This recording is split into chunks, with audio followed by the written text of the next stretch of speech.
Sud Radio, les clés d'une vie, 13h20, 14h, Jacques Pessis. Sud Radio, les clés d'une vie, celle de mon invité. Vous avez mené une vie d'aventure sur le terrain comme sur le papier. Vous avez créé un royaume à votre mesure, ou plutôt à la démesure de votre imagination. Bonjour, monsieur le consul, ou plutôt bonjour, Jean Raspail. Bonjour. Mais écoutez, bonjour. On dit bonjour, monsieur le consul général. Oui, vous êtes consul général du royaume de Patagonie. Oui. On va en parler tout à l'heure. On en parlera, oui. On va parler aussi des Pickendorf, votre dernier livre, et de l'anneau du pêcheur, mais on va aussi parler de votre livre. Le principe des clés d'une vie sur Sud Radio, c'est de parler de votre vie à travers des dates clés. Et j'en ai une qui est très intéressante, c'est le 25 septembre 1951. C'est le départ d'une expédition de l'Alaska à la Terre de Feu.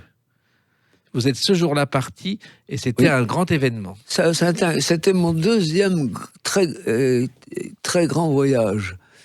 Et on peut comprendre que si je cite le précédent, ça ne tient pas, on ne sait pas pourquoi. Le précédent, un voyage, c'est mon premier grand voyage et j'étais encore très jeune, disons 21 ou 22 ans.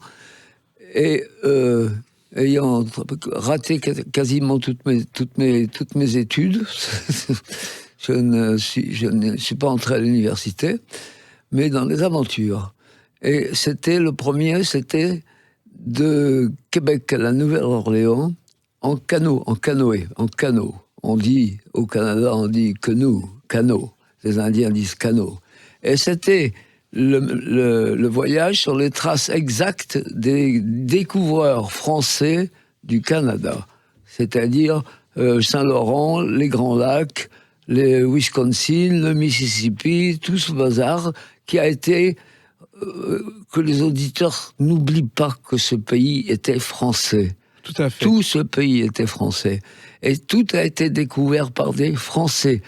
En partie d'ailleurs des prêtres et en partie des militaires d'ailleurs, tout ça au XVIe siècle, au XVIIe, voilà. D'autres un prêtre qui s'appelait Jacques Marquette. Alors, le découvreur de Mississippi, qui a découvert que cette rivière était le Mississippi et conduisait à Nouvelle-Orléans, était un jésuite, Jacques Marquette, qui était parti quasiment de Québec en canot, avec ce qu'on appelait de ce temps-là un coureur de bois, et qui était un célèbre Joliette, voilà. Et nous avons repris exactement le même parcours qu'ont tous pris les Français. Et ils laissaient de temps en temps des petits fortins ou des lieux qui étaient... J'avais les mémoires de Marquette avec moi. Et quand nous avons fait ce voyage, 4 chefs scouts, 2 canots, entièrement à l'aviron, à l'aviron, comme les Indiens, exactement. Et pourquoi ce goût des voyages? Pourquoi ce voyage, Jean Raspail? Ça m'est venu comme ça, et puis, c'était après la guerre, tout de suite après la guerre, à peu près, après la fin de la guerre, voilà. Oui. Et je crois que nous avons pris une crise de patriotisme, et nous avons dit, on va faire quelque chose de beau et de français. Et c'est vrai que sur le parcours, chaque fois que nous arrêtions à un endroit où il y avait eu autrefois un fort français, etc., on était très documentés, et on n'était pas pressés, si vous voulez, on hissait le drapeau français. Et par exemple, moi je suivais le parcours de Marquette avec les mémoires de Marquette que j'avais fait imprimer, que les jésuites m'avaient prêté.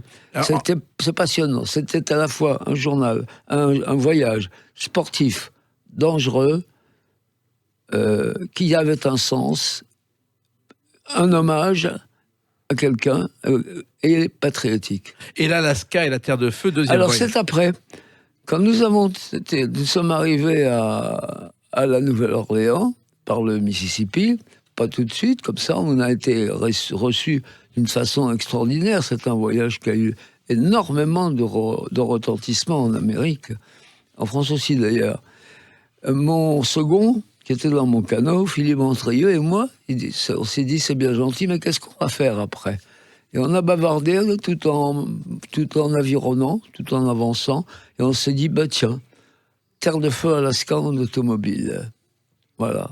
Et c'est venu dans ce canot où on a décidé ça. Et dès que nous sommes revenus en France, n'est-ce pas? Il se trouve qu'on a eu beaucoup de succès. On a été reçu par le président de la République, qui était à l'époque, j'ai oublié son nom, tiens. Et, ça devait être Vincent Auriol à l'époque. C'est Vincent Auriol, ouais. C'est ça. Eh bien, il y a eu de grands articles, des journaux m'ont demandé des 4 pages de reportage, etc. C'est comme ça que ma carrière a commencé, notamment avec Le Figaro, par exemple.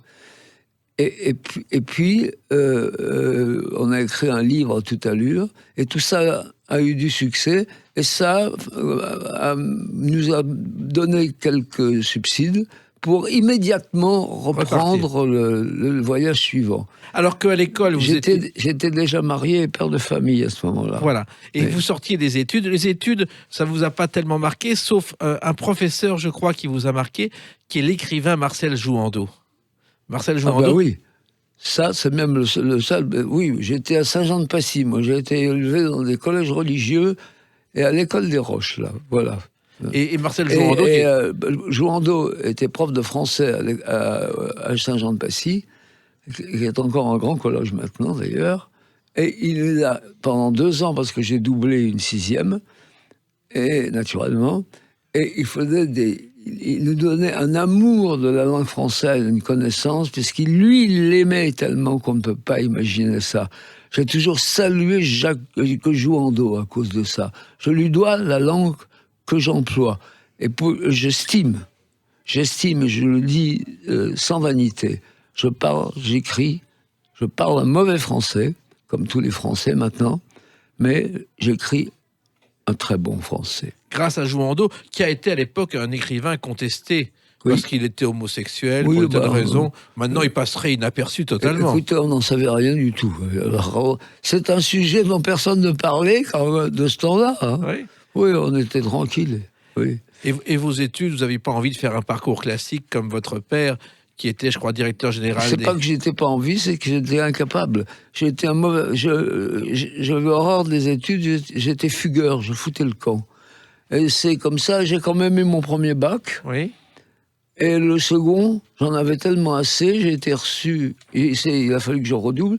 J'ai été reçu à la première partie. Il y en avait 2 à ce moment-là, qui étaient l'écrit et l'oral. Ça m'a tellement embêté que je me suis pas présenté. J'étais regardé Robin des Bois qui venait d'arriver au cinéma.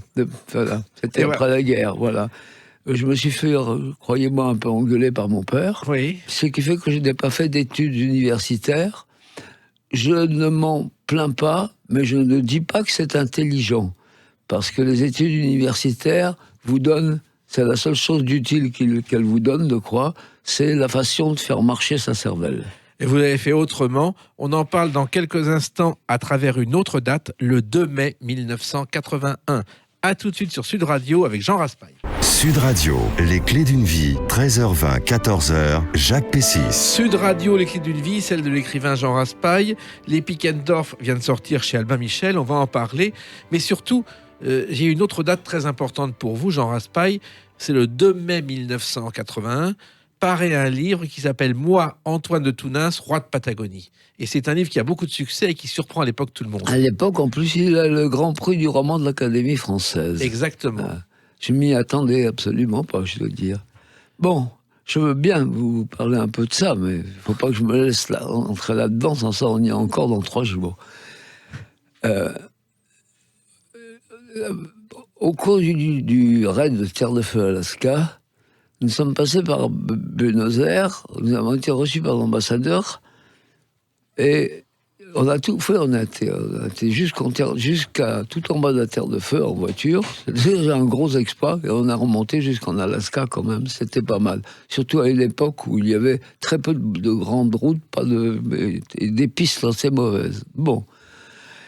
Et l'ambassadeur nous dit, mais est-ce que vous connaissez le roi de Patagonie? J'ai dit non, absolument pas, je n'avais jamais entendu parler de lui. Et c'est lui qui m'a dit qui était ce personnage. Et à ce moment-là, j'ai commencé à m'intéresser à lui et de beaucoup à la Patagonie. Voilà. Oui, car c'est un royaume éphémère, je crois. Alors, oui, non, il n'était pas si éphémère que ça. Il l'est aujourd'hui, mais du temps d'Antoine de Tounins, non.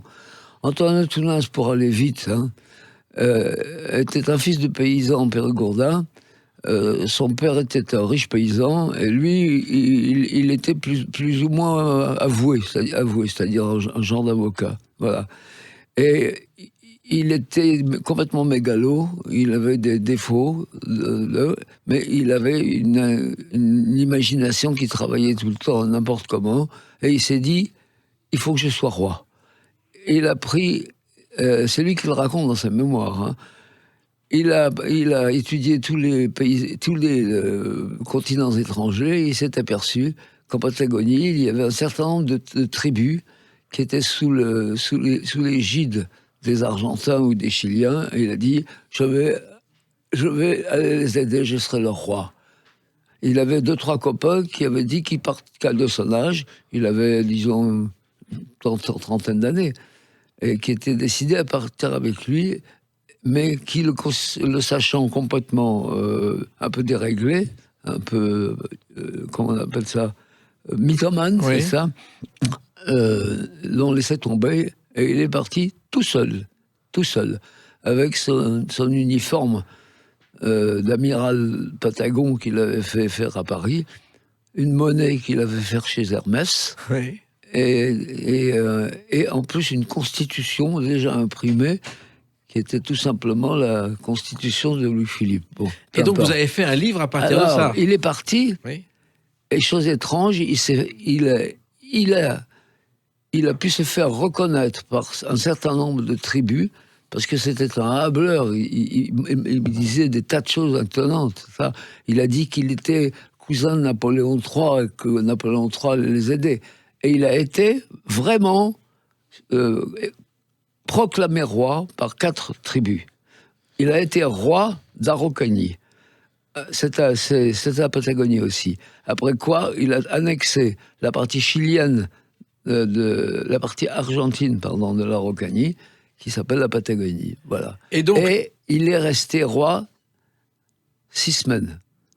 Il a fait un gouvernement, avec des ministres qui ne connaissaient rien du tout. Il y avait un Indien qui était ministre des Postes, l'autre ministre des Armées, etc.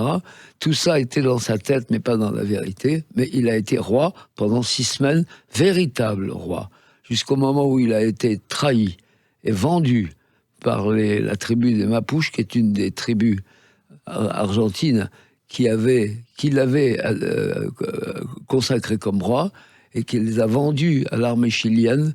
Il a été trahi, arrêté, et il y a eu un procès dont il a été très brillant. On lui a demandé, comme Christ, êtes-vous le roi? Il a répondu, oui, je suis le roi de Patagonie. Voilà. Et puis la France l'a rapatrié, et tout, il est revenu en France, où il a continué à jouer ce jeu de roi sans royaume. Mais il en avait eu un. Et il l'a fait avec courage. Voilà. Alors, le reste de sa vie est un peu une sorte de, comment dire, d'opéra ou pas très sérieuse. Mais, oui, mais comme Ferdinand voilà. Lope qui... Alors, il est mort en 1860, n'est-ce pas? J'ai écrit donc sa vie, mais j'ai surtout sillonné la Patagonie dans tous les sens par la suite, et notamment toutes les régions de la terre de feu. Oui, c'est des régions qu'on va pas souvent. Et qui faisaient partie théoriquement du royaume de Sa Majesté. Et puis, j'ai publié le livre qu'il y a eu, dont vous venez de citer, et je vais vous citer, et puis j'arrête là, excusez-moi, la dernière ligne de ce livre, moi, Antoine de Tounas, roi de Patagonie. Et je disais, et le livre va se terminer, et je me considère comme un fidèle du roi Antoine de Tounas, et je serai jusqu'à ma mort vice-consul de Patagonie au service du roi Antoine. Bon, c'était simplement une sorte de, comment dirais-je, d'explosion qui m'a tenu à la fin de ce livre, après l'avoir écrit, n'est-ce pas?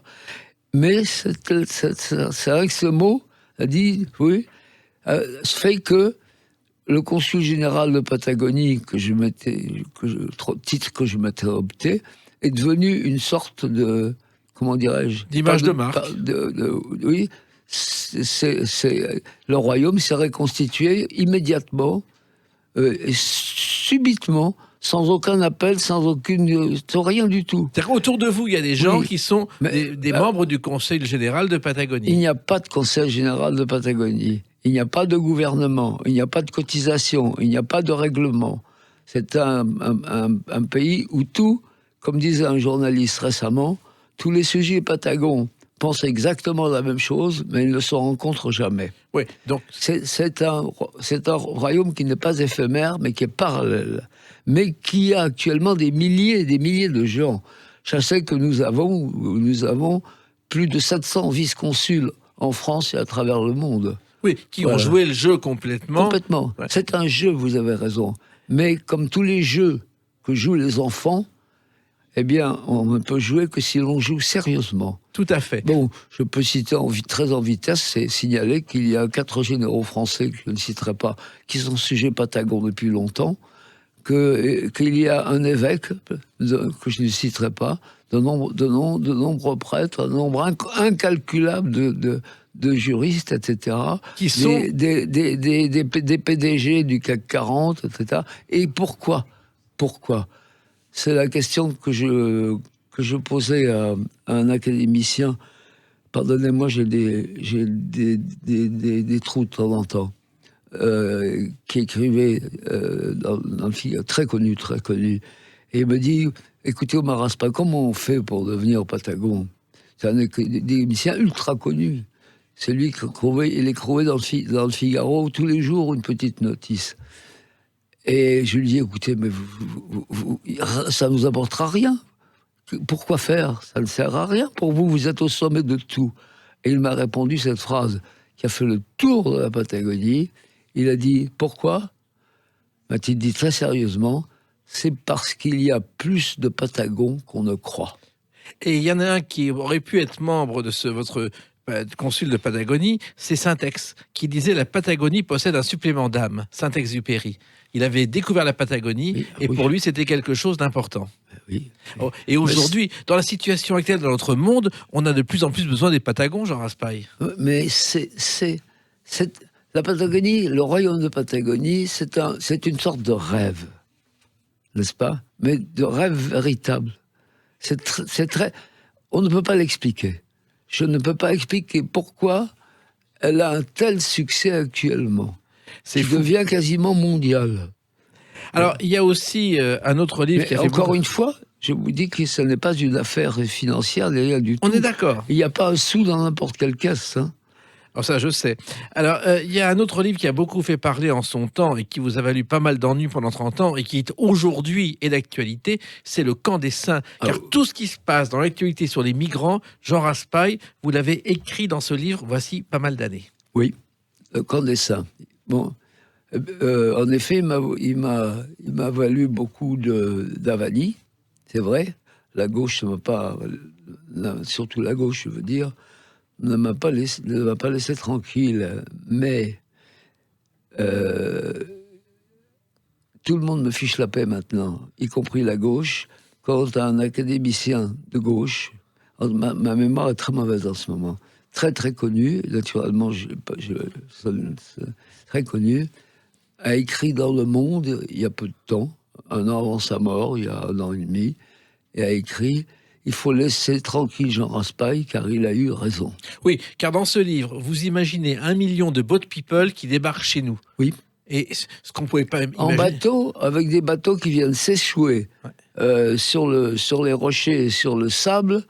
Et tout ce livre a été écrit à Boulouris, sur la côte méditerranéenne, là, voilà. Et il se trouve que par la suite, des vrais bateaux de migrants se sont échoués à Boulouris et a commencé le fait que j'étais un prophète. Un historien du futur, même. Oui, un historien. Eh bien, je veux vous dire que tous mes livres se construisent comme ça. La première phrase arrive, mais je ne la connais absolument pas. Elle est venue comme ça toute seule. Et après, elle entraîne d'autres phrases. Bon, alors, Le Camp des Saints, tout comme La Miséricorde et d'autres livres, ce n'est pas moi qui les avais complètement écrits. Je les ai écrits, bien sûr, mais il y a quelque chose d'étrange qui se produit en moi et qui fait que les choses deviennent plus nettes, plus faciles ou plus étonnantes. Voilà. Vous avez dit que si ce livre sortait aujourd'hui, Jean Raspail, vous seriez poursuivi en justice pour 87 motifs. Oui, j'ai même fait exprès de le dire, oui. Parce qu'il y a de quoi faire des procès, ce qu'on n'imaginait pas à l'époque. Oui. Vous avez été houspillé, mais il n'y a jamais eu de procès contre vous. Quand le clandestin est paru, il n'y a pas eu de procès. C'est par la suite que c'est arrivé. Et on ne pouvait pas m'en faire parce qu'on ne peut pas revenir. Non, il n'y en a jamais eu. Mais c'est quand on a publié la 2e édition, qui s'appelle Le clandestin, suivi de Big Other. Big Other, c'était comme Big Brother? Big Other, c'est l'autre. Oui. Alors vous savez bien qu'on n'arrête pas de nous bassiner avec l'autre. Il faut aimer l'autre, il faut aider l'autre, et l'autre a besoin de vous. Et donc j'ai fini par trouver qu'il commençait à nous encombrer, l'autre, et c'est pour ça que je me suis permis d'imiter Wells et de dire non pas Big Other, voilà. C'est-à-dire le Big Other, le gros emmerdeur, quoi, l'autre. Alors, il y a Big Brother, justement, il y a quelqu'un qui l'a chanté, c'est Bernard Lavilliers. Des vrilles dans les dents, les paupières brûlées, Il a voyageurs du chanté serpent, Big Brother ou Big Brother? Big Brother. Ah oui, mais ça n'a rien à voir. Oui, mais en même temps, c'est l'inverse. Oui. Aujourd'hui, on parle de Big Brothers, Oui. comme on parle plus que d'autres choses. Et l'expression Big Brother, au départ, c'était grand frère, c'était rien Oui. d'autre. Ça a beaucoup évolué. Oui. Et finalement, vous regrettez d'avoir écrit ce livre trop tôt?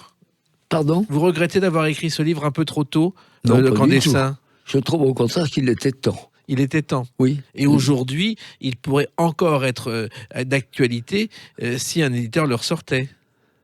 Bah, pardon. Si un éditeur le sortait, je suis sûr que ce serait un livre tout nouveau. Vous Camp dites des Saints. si j'en écrivais un autre. Non, si le Camp des Saints sortait aujourd'hui dans sa version originale, ça ne choquerait plus du tout. Mais il est sorti en 2011. Oui, mais Il n'y en a fait aucun problème. ben voilà. Ça n'a fait aucun problème, sinon qu'il a fallu que je fasse un procès au successeur de Robert Laffont, Oui. c'est-à-dire un prince italien qui gouvernait les éditions Laffont, on ne sait pas pourquoi, et qui refusait d'éditer la nouvelle version avec les préfaces. Voilà. Et parce qu'il avait peur. Il avait tort. Et il y a un très grand avocat,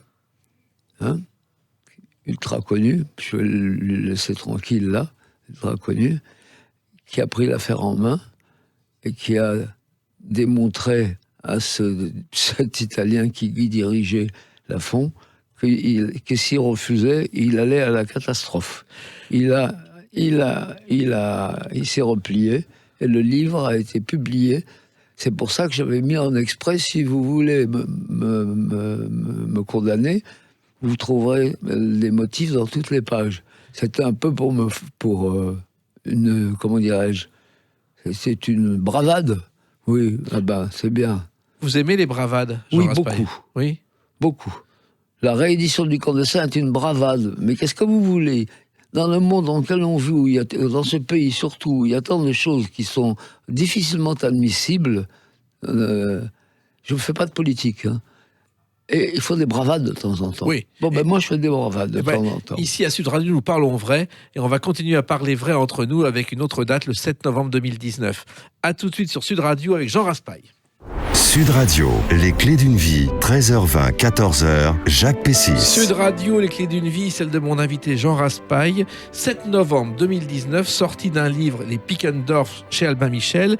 En fait, c'est la réédition d'un livre qui s'appelait Oura Zara au départ, mais qui n'avait rien à voir avec la marque de vêtements, Jean Raspail.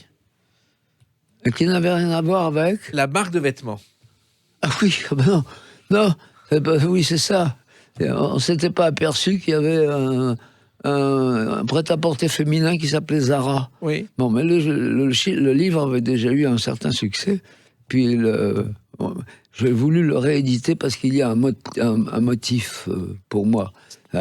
On l'a réédité en lui donnant un nom moins ridicule que Zara et les Pickendorf. Ce sont les héros de ce livre. Ce sont des gens qui ont tous la même origine, disons baltique ou lointaine, n'est-ce pas, ou visigothique, enfin, disons d'origine, et qui se sont répandus dans toute l'Europe, aussi bien allemande qu'anglaise, etc., et qui sont restés soudés les uns aux autres, et qui formaient, au moins dans l'Empire allemand à un moment, une sorte de petite principauté indépendante, mais répandue à travers le monde entier. Et les Pickendorf ont des qualités, le sens de la vie qui n'est plus celui dans lequel nous sommes. Alors pourquoi justement ce livre ? Je l'ai réédité parce que les Pickendorf, comme pour moi, attention, j'ai inventé le nom, mais j'ai rencontré en Germanie ou ailleurs beaucoup de personnages, en France aussi d'ailleurs, ou en Angleterre, qui avaient le caractère Pickendorf. C'est-à-dire ? Non, je ne vous le dirai pas, il faut le lire. D'accord. C'est trop compliqué. Le caractère. C'est-à-dire, ben oui, l'honneur existe. Par exemple. Oui, mais en même temps, ce livre, c'est une façon de raconter l'histoire de l'Europe, Jean Raspail. Je raconte l'histoire de ce... Écoutez, encore une fois, ça m'est venu comme ça, ce livre. J'étais parti sans aller complètement jusque-là. Et je me suis rendu compte que c'est exactement ce que je faisais. C'est que j'ai décrit sans le vouloir, et avec un certain enthousiasme, ce qu'aurait dû être la vraie Europe. Et pas cette espèce de stupide, comment dirais-je, comité conglomérat de Bruxelles. Quoi, à Bruxelles. Ouais. La vraie, parce quoi ? Les Allemands, qu'est-ce que c'est ? Bon, et puis ce sont des Européens, les Français. Oh ben les autres aussi. Qu'est-ce qu'on fait de Charlemagne et de l'Empire ? Est-ce que c'est pas lui qui a fait les premières écoles en Europe et tout ? Et des choses comme ça ? C'est Charlemagne. Après, on a changé de langue, on s'est dispersé. Mais nous sommes tous des Européens, nous sommes, sinon frères, pour le moins cousins. Les Pickendorf, c'est ça. Alors, dans ce livre, il y a plusieurs personnages. Il y a une tante qui chassait les sous-marins allemands. Ça, c'était un personnage auquel vous tenez et qui a sans doute existé pendant la guerre, Jean Raspail. Il y en a eu. Il y a les Crozes. Qu'est-ce que c'est, les Crozes ? Les Crozes, les Crocs. Oui. C-R-O-W. Oui. C'est une tribu indienne du Montana qui existe toujours et qui est toujours francophile. Alors, ils sont encore relativement nombreux. Montana, vous savez où c'est ? C'est au nord-ouest des États-Unis. Oui. Voilà. C'est pas au bord de la mer. Hein. Et ils ont été découverts par les Français. Parce que il n'y a pas que les gens qui sont arrivés en aviron et en canot. Il y a ceux qui sont arrivés en marchant et tout. Il y a beaucoup d'explorateurs qui ont découvert les Andes et les tribus là-bas. Et comme ils avaient une peur bleue des Anglais qui les traitaient très mal, quand ils ont vu arriver les Français, qui se conduisaient d'une façon vraiment étonnante, très, très, très, très sympathique à l'égard des Indiens, immédiatement, les tribus, il y a les Crocs là, puis il y en a d'autres à côté, des tribus, qui se sont mis à aimer les Français. Et c'est vrai, d'ailleurs, c'est vrai. À telle enseigne qu'il y a... Enfin, c'est pas la peine, ça je serai encore demain matin. Et... c'est il y a un Pickendorf qui... un Pickendorf qui était dans le... Non, un Pickendorf français, disons un vicomte de Pickendorf, puisqu'il y a les deux Pickendorf, les Pickendorf, qui sont des nobles britanniques, et les von Pickendorf, voilà. Un Pickendorf français, au moment de la Révolution, a filé, n'est-ce pas ? Il s'est exilé. Et il était officier, il a filé, et il est arrivé chez les Crocs, qui l'ont accueilli. Et il est resté, il a vécu chez les Crocs, il a encore des descendants, il s'appelait Pickendorf, mais c'était trop difficile à prononcer pour les Crocs, qui l'ont anglicisé en disant Pickendorf. Voilà. Alors, ce roman, Jean Raspail, Oui. vous partez d'un personnage qui est Frédéric de Pickendorf, Oui. qui est soi-disant un ami d'enfance. Vous Oui. avez imaginé pourquoi cette situation? Je ne l'ai pas imaginé, elle existe. Attention, mon cher ami, attention. Il y a énormément de récits qui sont basés sur quelque chose que j'ai entendu ou vu. Hein? Il y a un peu de rajout par moment, je suis un écrivain, mais attention, c'est pas la semaine de Suzette. Hein? Non, je vous assure que ces gens-là, oui, et c'était un camarade de classe, oui. Oui, un camarade de classe que Oui. vous retrouvez dans ce Oui. livre régulièrement, Oui. et dont la devise est « Je ne cède plus C'est je ne... ». Cède plus. Je ne Il y céderai a jamais. celle-là, mais la vraie devise de Pickendorf, et la mienne d'ailleurs, Oui. c'est « Je suis SUS ». Je suis d'abord mes propres pas. Ce qui veut dire que je les suis, c'est moi, et que je les suis parce que je marche derrière mes pas. Oui, vous n'êtes même pas quelqu'un qui fait un message politique. Pas du tout. Vous vous défoulez en écrivant, Jean Raspail. Exactement. Parce que vous avez besoin d'écrire Oui. pour dire ce que vous pensez. Tous mes livres écoutez, je veux pas parler de moi, j'en ai assez, mais tous mes livres, en effet, en grande partie, je les aime et on les apprécie, ils ont du succès, parce que justement, ce que j'écris, ce n'est pas de la politique, il n'y en a aucune, mais c'est simplement que j'ai un certain nombre de convictions. Et nous sommes des millions à avoir des convictions semblables, n'est-ce pas? Ce sont les miennes, elles sont semblables à celles d'autres gens, mais beaucoup qui sont contents de les retrouver dans les livres d'un écrivain. Oui, ce qui est rare aujourd'hui, parce que Oui. défendre ses convictions, ça a toujours été le but de votre carrière. Non, oui, pour certains. Oui. Il n'y a pas eu beaucoup d'écrivains à conviction. Il y en a eu, mais enfin. Mais la conviction qu'on fait passer non pas avec un message politique, mais avec des histoires. Oui, tandis que c'est des convictions, mais ce n'est pas de la politique. Voilà. Alors, vous racontez aussi vos voyages dans ce livre. Et il y a un voyage qui m'a beaucoup frappé, Jean Raspail.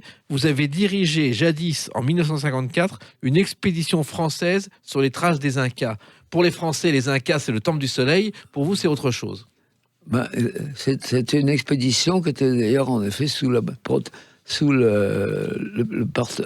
patronage du président de la République. C'est une expédition avec des camions tout-terrain qui ont sillonné les Andes et les plateaux autour du lac Titicaca. Oui. Le lac Titicaca, c'est un lac qui est très, très, très élevé dans le nord du Pérou, et où sont nés non pas les Incas, mais les Quechua. Les Quechua, ce sont les Indiens de là-bas, voilà.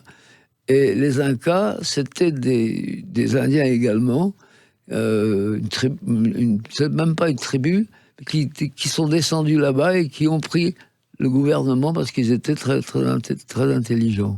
Voilà. Mais à l'époque, faire des voyages comme ça, il n'y avait pas le téléphone portable, il n'y avait Mais pas les Internet. Incas, il n'y en a plus depuis longtemps. Hein. Oui, mais en même temps... Ça ne veut rien dire. Inca, c'est un empereur. En Oui. fait, ce sont des Quechua. Voilà. D'accord. Ce qu'on ne dit pas dans le temple du soleil d'Hergé, d'ailleurs. Ah oui, il y a le temple du soleil, bien entendu. Et alors, ces Incas, ils avaient quand même une particularité. Ils avaient mis en place un système monétaire, on ne payait pas d'impôts. Oui, mais ça, écoutez, c'est pas moi qui l'ai étudié. J'ai été étudier ça avec un explorateur français, professeur agrégé très haut, qui a parcouru beaucoup le Pérou et qui m'a un peu informé quand même. Oui, mais en même temps, vous avez fait des voyages, Jean Raspail, en un temps où c'était beaucoup plus difficile d'aujourd'hui. Quand on se perdait, on était perdu. Il n'y avait pas de téléphone portable pour vous repérer. Eh ben, heureusement. C'est aujourd'hui qu'on ne peut plus voyager. Pourquoi ? Il y a trop de monde. Il y a trop de monde, les gens... Enfin, je veux pas critiquer ceux qui voyagent, pas du tout, ils ont raison. Mais les voyages étaient superbes quand on avait l'impression d'être les premiers à venir, à arriver, ou d'être seul à y être venu, ou de savoir plus que les autres. Maintenant, c'est fini, ça. Tous les magazines sont pleins de récits de droite et à gauche, etc. Non. Je suis... Qu'est-ce que je veux dire, là ? Les voyages d'autrefois ont été tués par le tourisme de masse. Voilà. Mais en même Je ne temps... veux pas dire qu'il n'existe plus ces voyages, Oui. mais le plaisir qu'on en retire, le rêve que l'on a, l'émotion que l'on a, tout ça a été bousillé par le tourisme de masse. Mais vous avez pris des risques aussi avec ces voyages, Jean Raspail. Oui, mais maintenant on en prend. Oui, j'ai pris des... heureusement, oui. Ça vous gênait pas? Non, si on se met à l'aventure, c'est comme ça. Hein. Et alors, il y a dans ce Interrogez donc un jour Sylvain Tesson, il vous répondra exactement de la même façon. Oui, c'est un peu un fils naturel, Sylvain Tesson, pour vous, Jean Raspail. Non, c'est pas mon fils naturel. C'est un compagnon maintenant, étonnant. Ah bon, vous Oui. le voyez régulièrement? Bien sûr. Ah oui, sûr. Il est écrivain de marine aussi, lui. Oui, comme vous. Oui. Alors, il y a aussi, dans ce livre, vous citez le capitaine Fracasse. Ah Théophile Gautier. Voilà. Ah. Ça vous a marqué, ça? Écoutez, je le lis tous les ans. Chaque fois qu'on m'en parle, je recommande aux lecteurs de se préoccuper de trouver un capitaine Fracasse. Je crois qu'il y en a dans le poche, non pas, mais quelque chose là, et de le lire. Et ils le liront 50 fois. Pourquoi? Parce que c'est un livre... Ici, on a un peu de comment dirais-je, de gaieté, d'humour. Si on fraternise un peu avec les mœurs, les façons d'autrefois, hein, parce que le capitaine Fracasse, ça se passe sous Louis XIV au début. C'est ça, oui. Voilà. Voilà.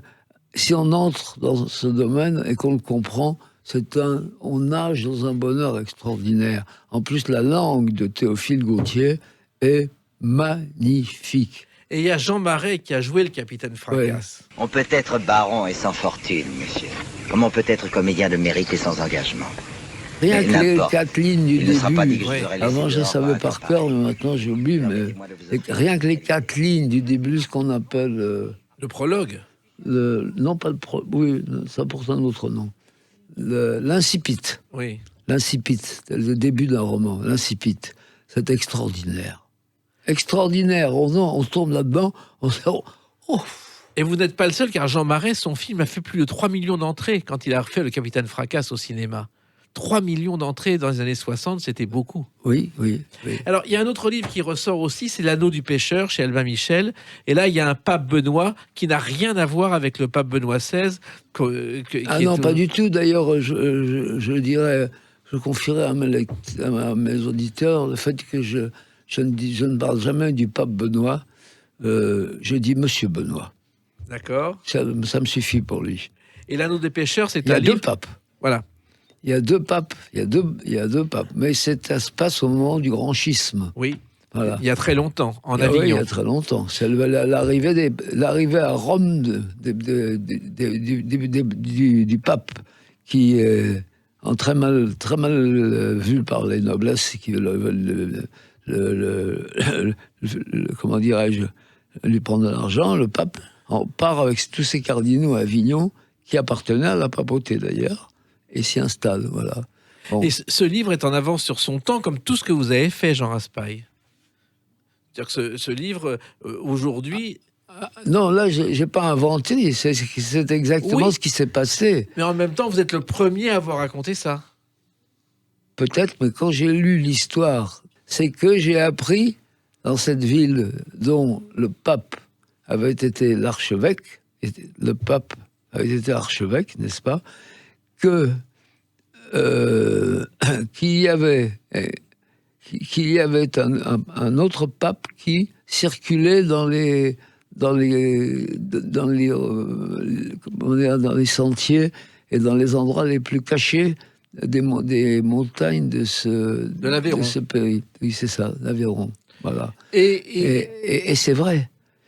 Et encore maintenant, encore aujourd'hui, la légende se transmet encore entre les...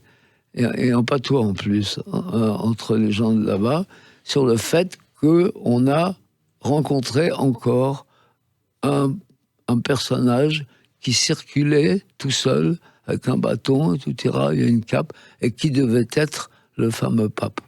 On y pense encore maintenant. Et quand j'ai appris cette histoire, je me suis précipité, j'ai interrogé au début les habitants, et il est exact que j'ai bâti quelque chose. Voilà. Et C'est-à-dire l'anneau du pêcheur, au départ, c'est l'anneau du pape, l'anneau papal. Oui, bien entendu, oui. Ce qu'on sait peu aujourd'hui. Oui. Et encore une fois, c'est une façon de raconter une histoire en Oui. partant de faits vrais, authentiques. Oui, mais c'est vrai que on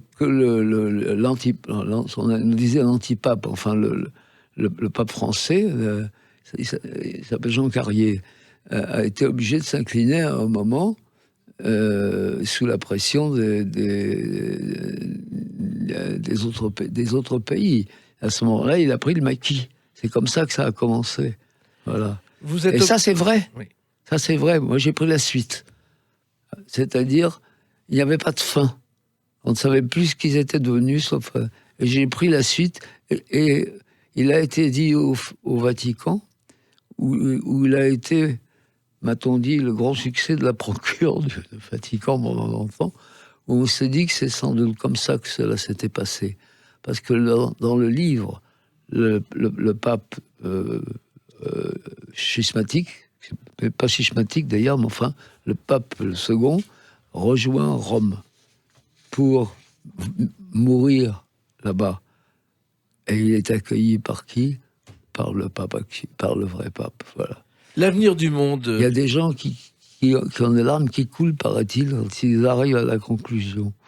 Eh bien, moi aussi. C'est un livre que je relis au moins une fois par an. L'avenir du monde, est-ce que vous pensez qu'on est à l'aube d'une renaissance, Jean Raspail ? Ça, je ne peux pas penser à ça. Faut laisser ça à tous les centaines de grands spécialistes de l'écriture qui vous diront ça très bien. Je n'en sais rien. Mais en même temps, vous espérez cette renaissance. J'espère surtout la renaissance de ce qui est encore mon pays. J'ai dit ce qui est encore mon pays. Vous savez que j'ai double nationalité, moi. Oui, je suis français, mais je suis sujet de Sa Majesté, le roi de Patagonie. Oui. Oui, parce qu'il règne toujours. Il est mort, mais il règne pour l'éternité. Voilà. Et vous pensez que la Patagonie fait partie des éléments qui pourront un jour nous permettre d'aller vers cette renaissance ? C'est pas impossible du tout. La Patagonie est une patrie de rechange, et les Français ont besoin en ce moment, je ne fais pas de retape à aucun, parce qu'il y a bien d'autres choses, de patrie de rechange. Pourquoi croyez-vous que le Puy du Fou a une telle succès, qui est bien mérité d'ailleurs, parce que c'est la France, la vraie. Hein? Eh bien, il se trouve que la Patagonie est plutôt française que patagone actuellement. Bon, c'est comme ça. Les Français sont fatigués de leur pays. Je ne parle pas de leur gouvernement, je ne fais pas de politique, mais ils trouvent que leur pays n'est pas dans l'état dans lequel ils l'aimeraient. Et je pense qu'il y a beaucoup de choses à faire. Et la première chose à faire, c'est de lire ces Pickendorf chez Albin Michel, de relire L'Anneau du pêcheur. Et merci de défendre votre pays avec tant de conviction, Jean Raspail.